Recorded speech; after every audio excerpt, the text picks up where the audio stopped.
Everything is set up. The stage is ready. You have created a solid sleep environment. You have been following a really great biological sleep schedule, and you have just completed your sleep routine.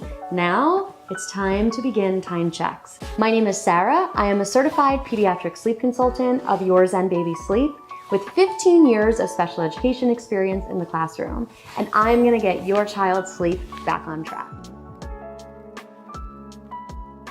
So I want you to put your baby or toddler or preschooler in their crib or bed awake. And I want you to say goodnight, I love you, turn off the lights, turn on the sound machine, and you're going to leave the room. So hopefully they are going to happily play and self-soothe and find their comfy spot and drift off into a nice peaceful sleep. Realistically, it's not going to look like this. This is where you're going to begin time checks. I want you to rate your baby's level of protest or crying from a 1 to a 10. And if they're anywhere in between a 1 to a 5, I want you to pause and just listen. Most of the time, this is just gonna sound like whining or intermittent crying. So maybe we're crying out for 30 to 60 seconds and then we stop and then we start again. This doesn't require any type of check-in, and I want you to breathe and take a break. If your baby or child's crying does increase in intensity and you would rate it between a 6 to a 10, this is when we're going to start the method. We need to support our children at this point in time.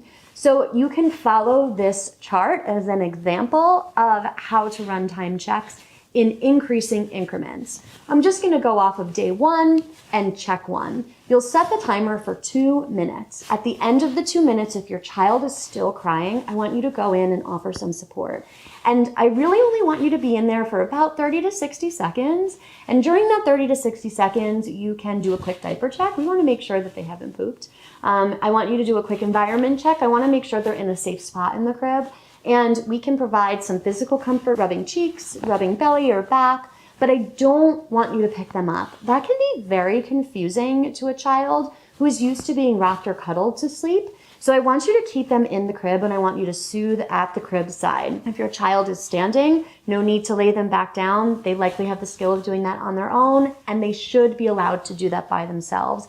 If your child is in a bed, I want you to make sure that we're doing all of the soothing while they're in the bed. And then after 60 seconds, I'd like you to leave the room. What is likely going to be your child's demeanor at that point? They may have soothed in the very short time that you were standing in the room. It's likely that they did not soothe to calm though, and they will likely start to intensify their crying or their protest when you leave.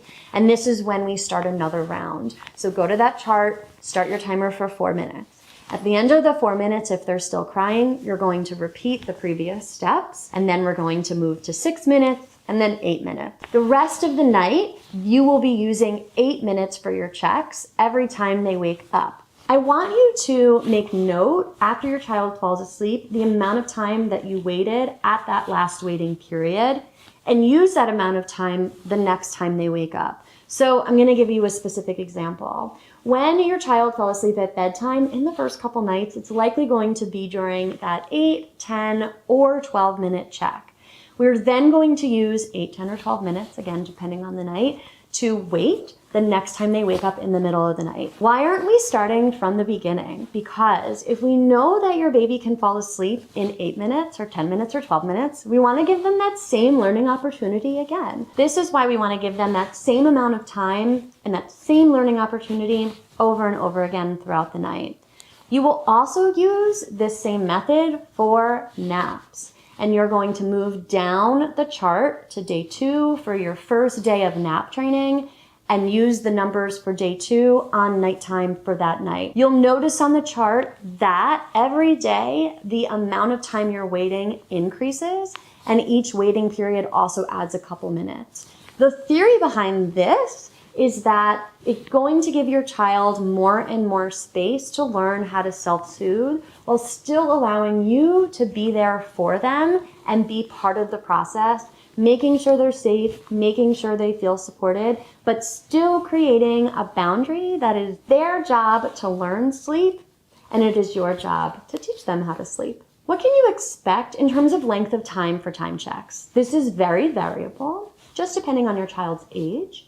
and their developmental level. So I would say on average for children under the age of 15 months old, you may see that the first couple nights they will protest for about 30 to 45 minutes. Again, this is average. Some children are less and some are more.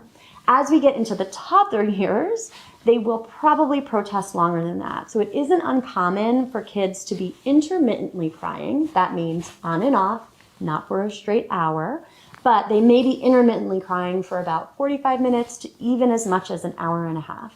An hour and a half is definitely an outlier, and if you're seeing that happen, you're seeing a lot of protest and you're not seeing much improvement after the first couple nights and days of naps, I want you to look at your response. How are you responding? Are you providing too much support? Are you being very black and white? Are you soothing too much that it's confusing to them? So if that is the case, I really want you to pull back and really understand that your role in all of this is to be their support system and not necessarily to be the person who is soothing them completely to sleep anymore.